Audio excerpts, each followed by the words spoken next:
Friends, இன்னைக்கு வந்து நான் ஒரு இன்ட்ரெஸ்டிங்கான கதை தான் சொல்ல போறேன். அந்த கதை வந்து ஒரு ராம் வந்து ஒரு கப்பல்ல போயிட்டு இருக்கான். அப்போ வந்து ரொம்ப ஃபாஸ்டா மழை வருது. அப்ப அந்த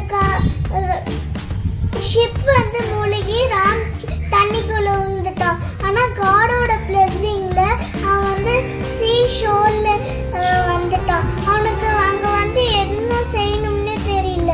அவன் அங்கங்க ஓடி போய் ஹெல்ப்னு கத்துனான். ஆனா எதுவுமே யாருமே வரல.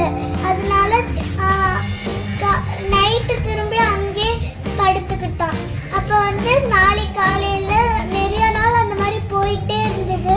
அப்போ ஒரு நாள் வந்து அவனுக்குன்னு ஒரு ஹட் கட்டினான். யாருமே ஹெல்ப்புக்கு வர மாட்டேங்கிறாங்க அப்படின்னு சொல்லிட்டு அவன் போய் ஃப்ரூட் எல்லாம் பொறிச்சிட்டு வர போனான்.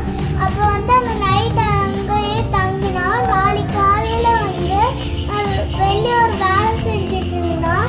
அப்போ வந்து அங்க வந்து நெருப்பத்தை வச்சிருந்தா ஒரு வெளிச்சமா இருக்கணும் அப்படின்னு உள்ள நெருப்பத்தை வச்சிருந்தா. கிட்ட ஒரு வேலை செய்யறதுக்குள்ள அந்த நெருப்பு வந்து அந்த ஹட்டு ஃபுல்லா பரவி அந்த ஹட்டு ஃபுல்லா நெருப்பு வந்துருச்சு. அதனால அவன் காட்கிட்ட கேட்டா, நான் ஹெல்ப் வேணும், நான் இங்க இருந்து போகணும்னு நினைச்சேன், நீங்க அதையும் ஹெல்ப் கொடுக்கல. நானே ஒரு வீடு கட்டினா அப்பயும் நீங்க அதை அழிச்சிட்டீங்க அப்படின்னு கடவுளை திட்ட ஆரம்பிச்சிட்டான். அப்புறம் வந்து அந்த சீ ஷோர்ல படுத்து தூங்கிட்டான். அப்புறம் காலையில எந்திரிச்சு பார்க்கும்போது அவனை நோக்கி ஒரு கப்பல்